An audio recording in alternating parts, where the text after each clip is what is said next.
भूल इंजेक्शन जोगु जड़े रोगी मृत्यु घटी अभियोग होईछि। बलांगीर जिला मुरीबाहाल थाना अंतर्गत अईलाभट्टा गाँव में घटी एभली अभावनीय घटना। मृत व्यक्ति जनक हेले लक्ष्मण महानंद। सूचना अनुसार लक्ष्मण को ज्वर होता फल परिवार लोके स्थानीय अंचल जड़े क्वाक को खबर देते। लिमपड़ा गाँवर जड़े क्वाक पहुंची लक्ष्मण को एक इंजेक्शन देते।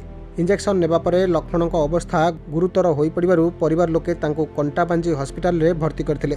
चिकित्साधीन अवस्था रे हस्पिटाल रे तांकर मृत्यु घटितिला। किछि दिन पूर्व क्वाक भूल इंजेक्शन रे अन्य जड़े रोगी मृत्यु घटिथिबा अभियोग होइतिला। एबे पुणी मुरीबाहाल अंचल रे एभली घटना चर्चार विषय पलटिछि। घटनार उचित तदंत करने स्थानीय लोके दाबी करिसेंति। क्षमासागर महान केन गारो माला भटरा जेन मिटा खराब तुम क्या लगे मोर दादा आज्ञा काय ना तांकर ना लक्ष्मण महान काना हितला तांको ताके जोर ही जुथिला आज्ञा खरा लागी खरा जोरे जोर ही गला।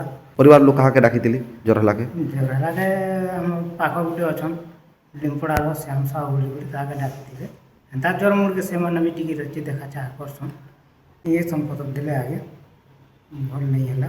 फिर एटा कोटा आंजे हम सांस चलू थिला फिर और ऑक्सीजन लगी थी इनके आनते आनते आज्ञा फिर ओके काना ही बोली आज्ञा डेट हो गई। बलांगीर गुप्तेश्वर पृष्टि रिपोर्ट खबर ओडिशा।